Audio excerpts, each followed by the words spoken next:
माता की मित्रों, साधना काल में या पूजा पाठ में अधिकांश लोग ये गलती करते हैं और उस गलती के कारण साधना सही नहीं चलती है और जो फल हमें मिलना चाहिए या जो देव हम पूज रहे हैं या साधना कर रहे हैं उनकी, वो हमारी उस प्रकार सहायता नहीं करते। क्यों कि जब वो प्रसन्न होंगे तभी तो हमारी सहायता करेंगे। तो सर्वप्रथम बात तो ये है कि जो हम जल का पात्र रखते हैं उसमें गंगा जल की बूंदें अवश्य डालना चाहिए और गंगा जल की बूंदें डालकर ही नित्य प्रति हमें पूजा करना चाहिए और उनको स्नान कराना चाहिए। अब दूसरी बात यह है कि गंगा जल के अलावा लोटा तांबे का हो तो अति उत्तम है। तांबे के लोटे में भरा हुआ जल वैसे ही गंगा जल के समान होता है और फिर ऊपर से आप उसमें गंगा जल डाल लें तो ये सबसे बेहतर रहता है। अब दूसरी बात यह है कि अधिकांश साधक उंगलियों से या हाथ से जल स्पर्श करके देवों पर या इष्टों पर अर्पण करते हैं, तो इस तरह ये नितांत गलत है और इस तरह नहीं करना चाहिए।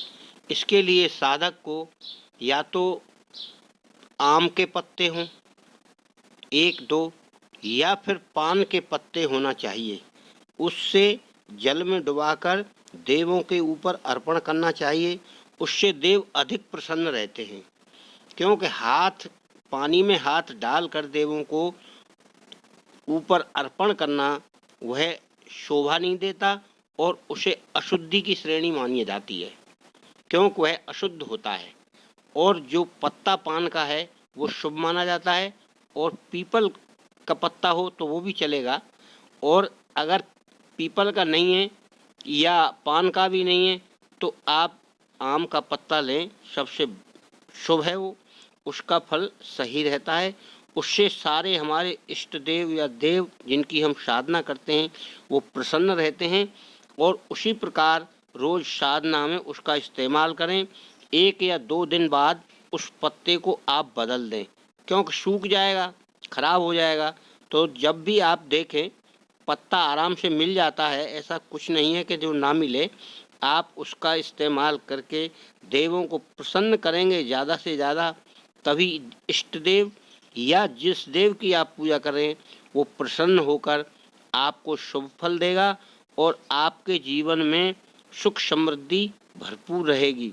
इसीलिए मित्रों, हमेशा पूजा में ये विशेष ध्यान कर लें और रोजाना अपने इसका ध्यान करते हुए फूल वगैरह जैसे लाते हैं उसी तरह आप उस पत्ते को भी लाकर उससे ही जल अर्पण करें और गंगा जल अवश्य डालें।